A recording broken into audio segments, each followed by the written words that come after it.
New ones being found all the time. The goblin shark, the bonnet head, the kite fin, the wing head. These are utterly bizarre animals. This is probably more.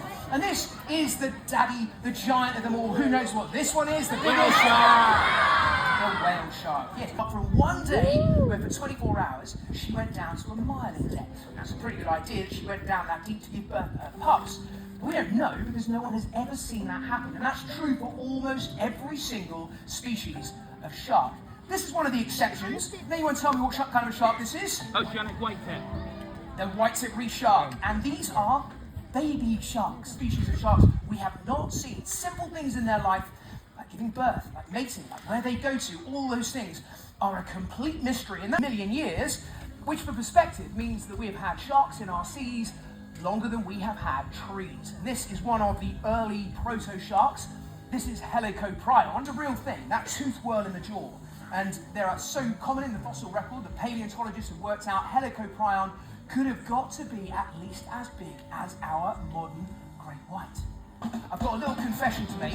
I asked for this to be made as a scale model, so the actual real size of the great hammerhead. I gave them the exact right length.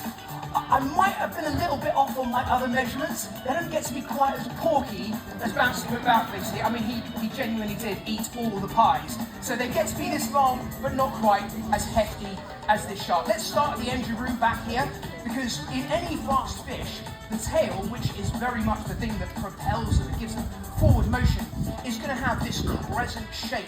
So if you look at a tuna, a sailfish, a mako shark, they all have the same shape of tail because it gives them the maximum propulsion underwater. And where do they go to learn their fast fish skills? Well, they go to Tuniversity. I am here all week. Quite literally, actually. As you go down the animal here, these are the pectoral fins, and those are spread broad in the water like wings on a bird, giving the animal lift. I didn't know you were joining in the background there, Claire. Very good. Giving it lift as it swims along underwater. And that's also true of this, the hammer that gives the animal its name, also known as the cephalopoil. That also gives them lift, but at the same time, it spreads out their sharky super sense, which runs underneath the animal. It looks like a bunch of highly squeezable blackhead. I was about to have, for the first time, great hammerheads live on camera. The world was watching, and the director came to me saying, 10, 9, 8, coming to you, Steve.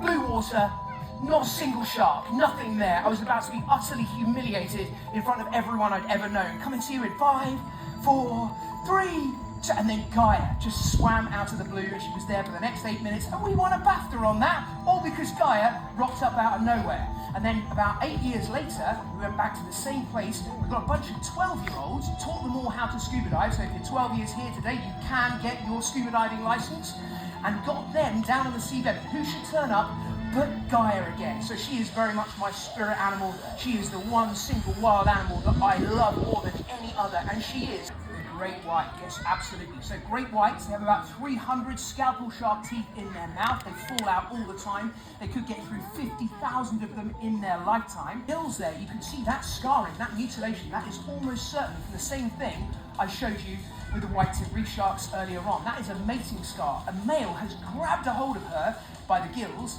and left his mark.